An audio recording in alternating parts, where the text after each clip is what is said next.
Hello friends, YouTube channel पर आपका स्वागत है करियर लॉन्चर क्लासेस।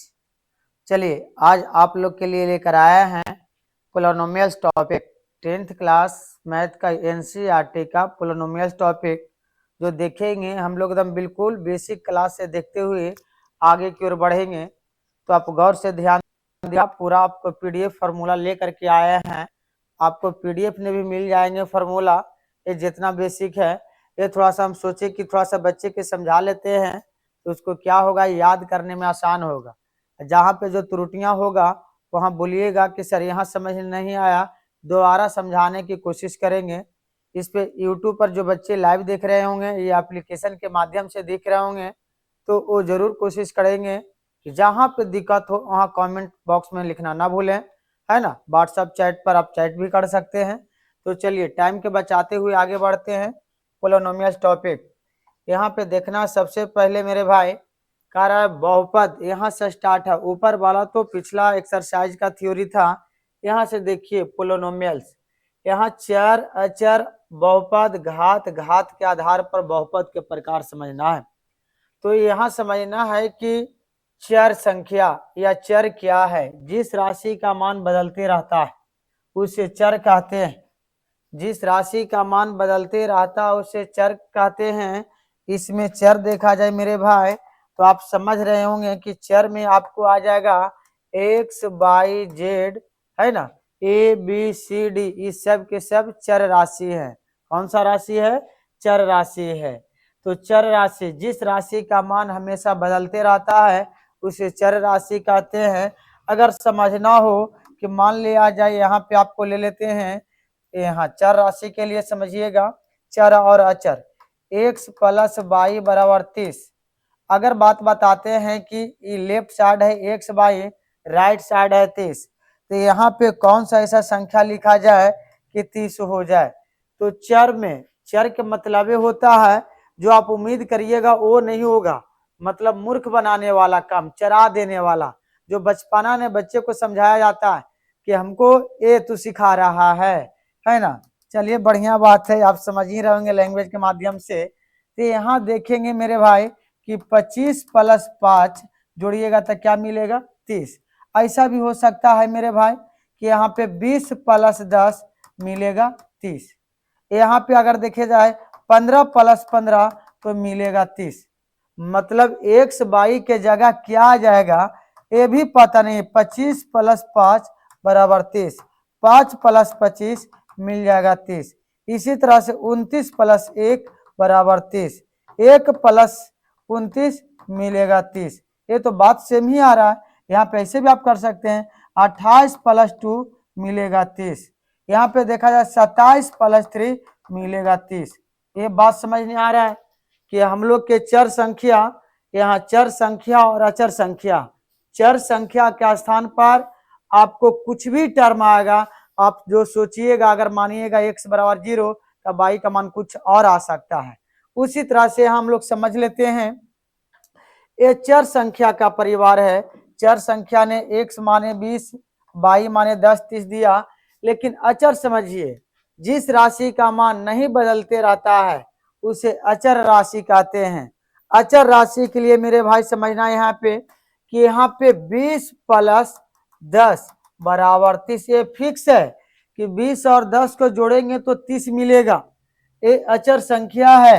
लेकिन चर को हम लोग समझे हैं तो चर 20 प्लस 10 बराबर 30, 15 प्लस 15 बराबर 30। आपको कांस्टेंट टर्म जोड़ने से अगला टर्म का जो बराबर हो रहा है, मिल रहा है, वो अचर संख्या, अचर संख्या के जगह, अचर राशि के जगह कुछ भी संख्या आ सकता है। और विशेष समझने के लिए एक्सरसाइज स्टार्ट करेंगे तो बेहतर समझने आएगा। यहाँ देखिएगा, चर कंप्लीट हुआ, अचर कंप्लीट हुआ, बहुपद क्या है? जिस, यहाँ देखेंगे, जिस चर का घात पूर्ण संख्या हो या बहुपद क्या है? यदि किसी बीजीय व्यंजक में चर की घात एक पूर्ण संख्या हो उसे क्या कहते हैं? बहुपद कहते हैं। पूर्ण संख्या के मतलब उसका घात पूरे पूरे हो, जैसे बटा में हो, सॉरी, बहुपद का परिवार बटा में नहीं होता है, रूट में नहीं होता है, दशमलव में नहीं होता है।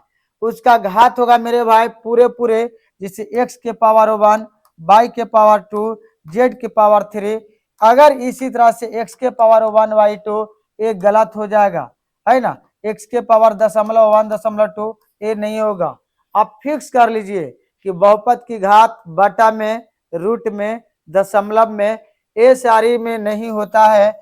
आपको पूरे पूरे जब होगा तो यहाँ बहुपद का परिवार कहलाएगा। जिस राशि का मान बहुपद यदि किसी बीजीय व्यंजक में चर की घात एक पूर्ण संख्या हो उसे क्या कहा जाता है? बहुपद कहा जाता है। आगे देखेंगे, घात के आधार पर बहुपद के प्रकार समझना है। घात के आधार पर बहुपद के प्रकार अगर आप गौर से ध्यान देते हैं तो आपको यहाँ पे समीकरण और पोलिनोमियल्स मतलब बहुपद और समीकरण दोनों कंप्लीट होगा। दोनों का थ्योरी लगभग सेम है, बिल्कुल समझने वाली है। यहाँ पे देखना है घात के आधार पर बहुपद के प्रकार रैखिक बहुपद या एक घाती बहुपद, द्विघाती बहुपद, त्रिघाती बहुपद। यहाँ पे हम बोलेंगे रैखिक समीकरण या एक घाती समीकरण, द्विघाती समीकरण, त्रिघाती समीकरण। अगर यहाँ पे आप बहुपद में समझ लेते हैं तो आपको समीकरण जिस दिन टॉपिक स्टार्ट होगा आपको समझने में आसान होगा, मुझे समझाने में आसान होगा। तो यहाँ आइएगा कि रैखिक बहुपद या रैखिक समीकरण कहते हैं किसको, यहाँ पे समझना है। वो वैसा बहुपद जिसका अधिकतम घात एक और केवल एक हो उसे रैखिक समीकरण कहा जाता है या रैखिक बहुपद कहा जाता है। आगे आइए, रैखिक बहुपद का व्यापक रूप देखा जाए मेरे भाई तो रैखिक बहुपद का व्यापक रूप ax प्लस b होता है।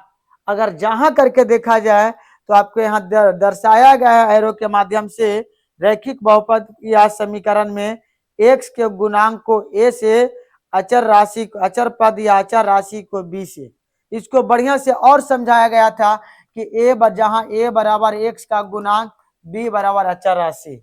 चलिए, अगर पूछा जाए कि एक पदी बहुपद या एक घाती समीकरण में अगर समीकरण की चर्चा करेंगे तो वहां पर मूल चला जाएगा। अगर बहुपद की चर्चा किया जाए तो यहाँ पे आपको शून्यक आ जाएगा। अगर कहेंगे कि एक पदी समीकरण, एक पदी बहुपद में या रैखिक बहुपद में, चलिए पहले बहुपद कंप्लीट कर लेते हैं तो समीकरण को चर्चा करेंगे।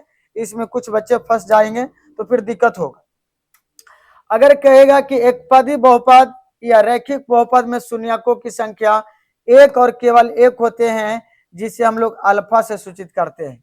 आगे आइएगा, द्विघाती बहुपद, वैसा बहुपद जिसका अधिकतम घात 2 हो उसे द्विघाती बहुपद कहा जाता है। द्विघाती बहुपद में शून्यकों की संख्या 2 होते हैं। पहला शून्यक को अल्फा से और दूसरा शून्यक को बीटा से सूचित किया जाता है। आगे देखा जाए कि अगर द्विघाती बहुपद का व्यापक रूप क्या होता है तो द्विघाती बहुपद का व्यापक रूप ax² प्लस bx प्लस सी होता है। अगर इसी तरह से आपको देखा जाए कि जहां a बराबर तो a बराबर x² का गुणांक, a बराबर x² का गुणांक जो आप समझ रहे हैं ax² प्लस bx प्लस सी, तो जहां a बराबर x² का गुणांक, b बराबर x का गुणांक, c बराबर अचर राशि। यहाँ पे शून्यकों की संख्या 2 होते हैं, एक का अल्फा से दूसरा को बीटा से सूचित करते हैं। इसी तरह से थोड़ा ध्यान देने वाली बात है कि अगर पूछ दे त्रिघाती बहुपद क्या है तो वैसा बहुपद जिसका अधिकतम घात 3 हो उसे त्रिघाती बहुपद कहा जाता है। त्रिघाती बहुपद में शून्यकों की संख्या 3 होते हैं। पहला शून्यक को अल्फा से, दूसरा शून्यक को बीटा से और तीसरा शून्यक को गामा से सूचित करते हैं। अल्फा, बीटा और गामा, इसमें शून्यकों की संख्या 2 होते हैं। पहला शून्यक को अल्फा से, दूसरा को बीटा से और तीसरा को गामा से। बहुत अच्छा समझ में आ रहा होगा। यहाँ पे देखा जाए व्यापक रूप त्रिघाती बहुपद का, एक यहाँ पे होगा ax³ plus bx² plus cx plus d। अगर जहां करके लिखा जाए तो जहां a बराबर x³ का गुणांक, b बराबर x² का गुणांक, c बराबर x का गुणांक, d बराबर अचर राशि, अचर राशि। ये समझ में आया होगा। यहाँ भी आपको साफ साफ लिखा गया है त्रिघाती बहुपद में शून्यकों की संख्या 3 होते हैं। पहला शून्यक को अल्फा से, दूसरा शून्यक को बीटा से और तीसरा शून्यक को गामा से। व्यापक रूप समझ रहे हैं, a x cube plus b x square plus c x plus d होता है। इसमें जहां ए बराबर एक्स क्यू का गुणांक, बी बराबर एक्स स्क्वायर का गुणांक, सी बराबर एक्स का गुणांक, डी बराबर अचर राशि। आगे समझिएगा, इसी तरह से अगला शून्यक, किसी बहुपद में चर मान रखने पर बहुपद के शून्यक जो होता है उसे मान को बहुपद के शून्यक कहा जाता है, ये तो समझा ही दिए हैं। इसी तरह से आप लोग क्या कीजिएगा, इसको कंप्लीट करते हुए आगे बढ़ना है। चलिए आगे थोड़ा सा समझना है, इसको गौर से देखेंगे। यहाँ पे नोट पॉइंट में दे दिया है कि जिस बहुपद का जितना घात होता है उतना ही शून्यक होता है। जिस बहुपद का जितना घात होता है उतना क्या होता है, शून्यक होता है। तो चलिए आगे देख लेते हैं। यहाँ पे एक बहुपद जिसका शून्यक बिंदुओं के एक्स निर्देशांक होते हैं, जो ग्राफ एक्स अक्ष को प्रदर्शित करता है। क्या करता है, एक्स अक्ष को। आगे समझना, शून्यंकों को गुणांकों के बीच की संबंध, रैखिक बहुपद में शून्यक माइनस बी बाटा ए। यहाँ पे समझिएगा, द्विघाती बहुपद में शून्यंकों का योग कहे तो अल्फा प्लस बीटा बराबर माइनस बी बाटा ए। अगर उसी तरह से शून्यंकों का गुणनफल कहे अल्फा इंटू बीटा बराबर देख रहे हैं सी बाटा ए। यहाँ पे त्रिघाती में शून्यंकों का योग 3 गो के साथ जोड़ा गया है, alpha plus beta plus gamma बराबर माइनस बी बाटा ए। याद करना है, एक बार आपको हम पीडीएफ में तो दिया गया, एक बार बोल करके इसलिए समझा रहे हैं, कुछ बच्चों को पढ़ने नहीं आता है, वो भी थोड़ा सा उनको पढ़ने चला आएगा, याद करने में आसान होगा। जिनका पढ़ने आता है उनको तो कुछ कहना ही नहीं है। आइए, दो शून्यंकों का गुणनफल का योग alpha beta plus beta gamma plus gamma alpha बराबर सी बाटा ए। शून्यंकों का गुणनफल alpha into beta into gamma बराबर माइनस डी बाटा ए। आगे देखेंगे, ये तो सूत्र है, सूत्र याद करना ना भूलिए, सूत्र याद रहेगा, मैथ बनाने में आसान होगा। बहुपद के भाग देने के नियम, बहुपद के भाग देने का नियम। पहला नियम, सबसे पहले भाज्य तथा भाजक को मानक रूप में सजा लेते हैं, मतलब घात के अनुसार व्यापक रूप में। अगर भाग देने वाली अगला एक्सरसाइज, बहुपद जब स्टार्ट हुआ थे, ये तो पहला एक्सरसाइज में पढ़ना है शून्य ग्राफ जो कट करेगा, जो हम लोग कुछ ही समय के बाद उसको लाने वाले हैं। यहाँ पे सजा करके भाग देना होगा। सबसे पहले भाज्य तथा भाजक को मानक रूप में घात को घटते क्रम में क्या कर लेते हैं, सजा लेते हैं। अगला, उसके बाद भाजक में उस पद से गुना करते हैं कि भाज्य का प्रथम पद प्राप्त हो जाए, उस गुना वाले पद को भागफल कहा जाता है। आगे देखेंगे, भाजक और भागफल के गुणनफल को भाज्य के नीचे लिखकर घटाते हैं। अगला पॉइंट ये समझना है ना जी, घटाते हैं।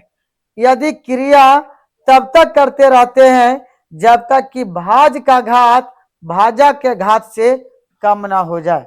चलिए बहुत अच्छा, आप समझ रहे होंगे, यदि क्रिया तब तक ये जारी रहेगा जब तक कि भाज्य की घात भाजक के घात से कम ना हो जाए।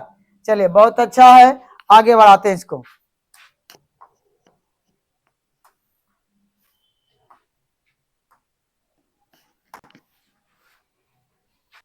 चलिए इसी तरह से और फॉर्मूला देखना चाहते हैं तो अपना कंप्लीट कर लीजिएगा, और कंप्लीट करके क्या करना है, यहाँ पे आपको याद करके आना है। ऐसे तो टोटल एनसीईआरटी का पीडीएफ के माध्यम से और यहाँ पे आपको एप्लीकेशन पर डाल दिया गया है। अगर जो बच्चे लिखना चाहते हैं तो लिख करके याद कर सकते हैं, या तो उसको फोटोकॉपी करवा के निकाल करके अपना कंप्लीट करेंगे। चलिए आपको थोड़ा सा एक्सरसाइज से बातचीत कर लेते हैं, समझ नहीं आ जाएगा, बिल्कुल इसमें पहचान करना है।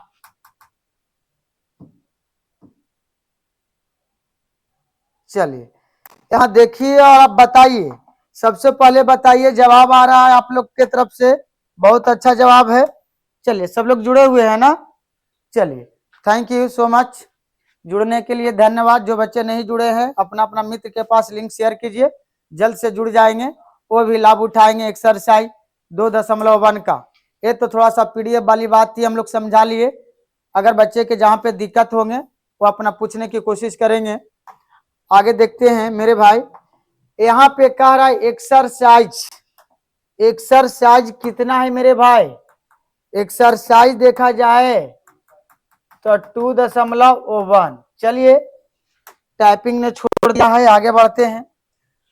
यहाँ पे क्वेश्चन में कह रहा है क्या, थोड़ा सा किताब धराइएगा उधर से निकाल करके। यहाँ पे ग्राफ दे दिया है आपको, ग्राफ कॉपी किताब में दिया गया होगा प्रश्नावली 2.1 का। कर किसी बहुपद px के लिए y बराबर px का ग्राफ नीचे आकृति में 2.10 में, चलिए ये टोटल 2.10 में दिया गया है। प्रत्येक स्थिति में px के शून्य की संख्या ज्ञात कीजिए। सबसे पहले समझना है, ये आप देख रहे हैं आपको किताब में एक ग्राफ वाला में, एक ग्राफ पेज में छोटा छोटा बना करके ग्राफ बनाया गया है। इसमें शून्य की संख्या पहचान करना है। अब देखिए पीडीएफ ने तो मेरा ग्राफ वाला में बनाया नहीं गया है, लेकिन थोड़ा समझना है। कह रहा है कि अगर, सीधा समझिए, अगर एक्स अक्ष को अगर ग्राफ जितने बार कट करता है उसे उस ग्राफ को उतना शून्य कहलाता है।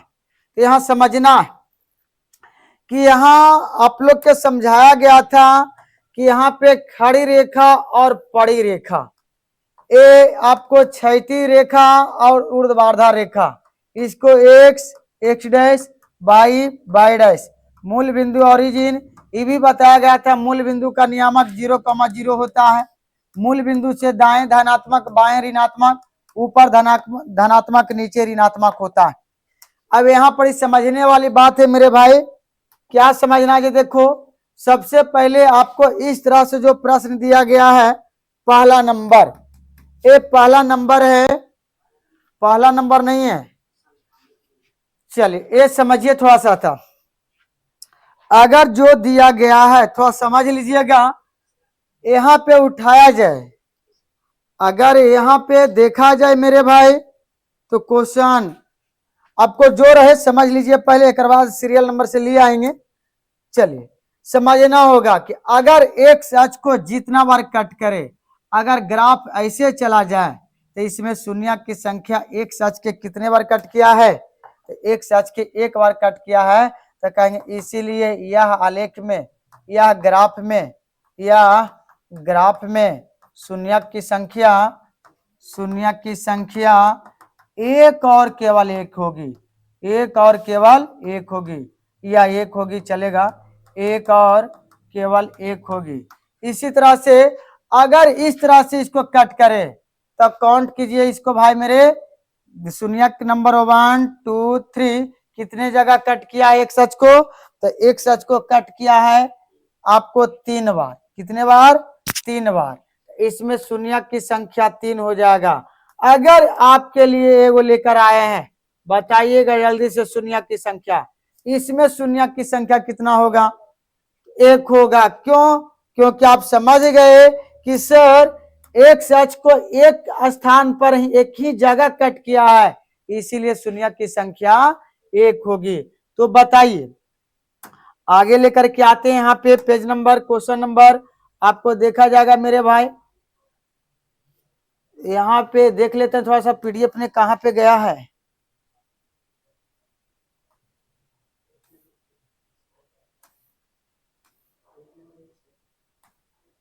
पेज नंबर 8, समानांतर क्रम में,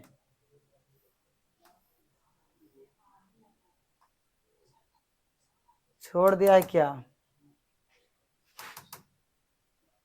चलिए जो है यहाँ पे हम लोग थोड़ा समझ लेते हैं।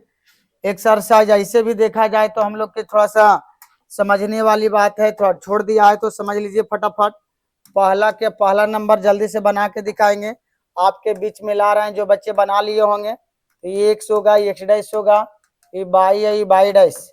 यहाँ पे देखा जाए मूल बिंदु ओरिजिन, इसका ग्राफ इस तरह से, जवाब देते जाइए, टाइम को बर्बाद मत कीजिए।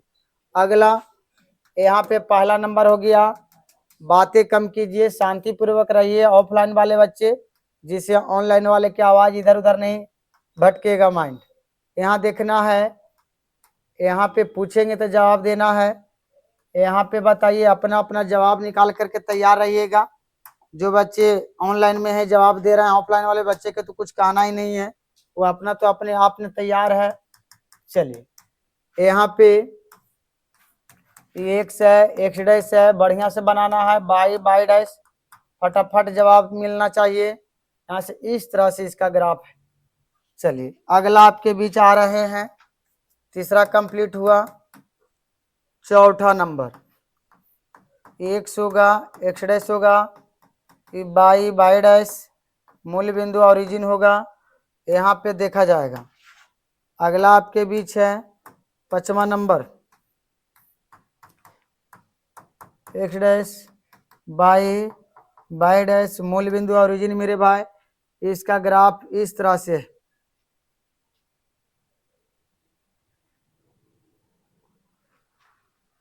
चलिए मिलाते चलिएगा। अगला नंबर आपके बीच आ रहे हैं 6 नंबर, बताइए। ये होगा एक्स, एक्स डैश होगा, ये बाई डैश होगा। यहाँ पे इसका ग्राफ इस तरह से टच करते हुए निकल गया है।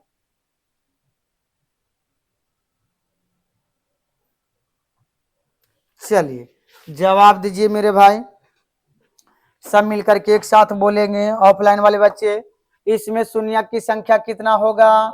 तो इसमें कहेंगे कि शून्य की संख्या या शून्यांकों की संख्या, शून्य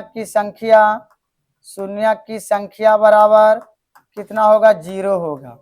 अब ये सजा के एगो लिख दिए हैं, इसमें शून्य की संख्या कितना होगा? तो आप लिखेंगे शून्य की संख्या बराबर कितना होगा? 1। क्यों?